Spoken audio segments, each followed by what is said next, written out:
Welcome back, everyone. This is Papa Sean, and we're going to take a look at XCOM2's XCOM Archives. Alright, so this is the XCOM Archives.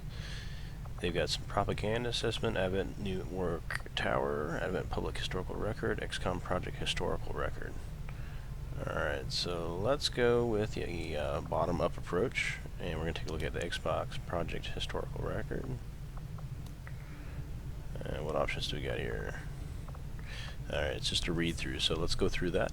XCOM Project Historical Record, initially conceived of as a means to defend against unforeseen threats to the Earth as a whole. The XCOM project was first outlined during secretive planning sessions conducted throughout the year 1993. Although these early discussions were only meant to establish the theoretical principles of defense against an unknown enemy, all agreed upon preparations were carried out by the participating Council nations immediately. For more than 2 decades, the project remained dormant, with limited personnel records maintained by an agreed-upon representative of the Council. In February of 2015, long-distance scans indicated a number of large unidentified objects on a slow approach towards Earth. As agreed upon, the XCOM project was activated on February 10th, with key personnel assignments filled by the latest active candidates on file. In less than 2 months' time, open hostilities between the aliens and Earth's forces ravaged much of the planet's developed world, leaving the survivors desperate and alone. Alright, the Advent Public Historical Record.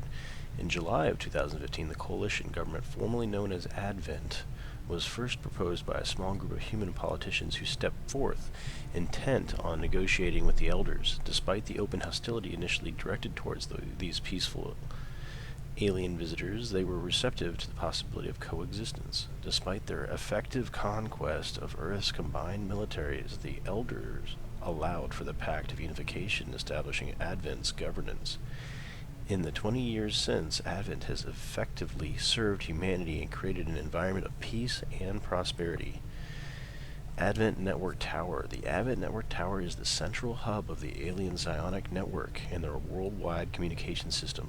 Although the tower itself is a readily identifiable fixture to those people living in the city centers, its overall function and the extent of its capabilities are still generally unknown. It is widely believed that the Advent peacekeeping forces are coordinated from somewhere within the tower. Propaganda assessment. The following directives have been identified by resistance analysts based on a thorough review of Advent's ongoing propaganda effort. The aliens' key areas of focus are focused as directed towards the civilian populace, recruitment of an increasing number of civilians into the city centers, nurturing an atmosphere of distrust to encourage self-reporting among city center inhabitants, encouragement of the belief that so-called dissident groups are to blame for perceived faults, disassociation of traditional beliefs and value systems in favor of adulation for the elders. Alright, so looking to see if there's any other options here. It looks like that is all we have currently on the XCOM archives. What else do we have in the area? So it's bringing us towards research. Commander, to the armory. We are in the commander's quarters, so my estimate is that as the game progresses, we'll have additional items and propaganda items up on the screen there, as well as additional files made available to us, any trophies we gain, all likely available here in the commander's quarters.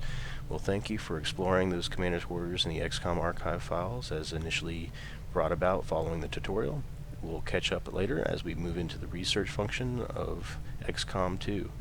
This is Papa Sean. Please like, subscribe, and share. It'll help me out greatly, and I'll catch you guys in the next video. Thank you very much, and have a great day.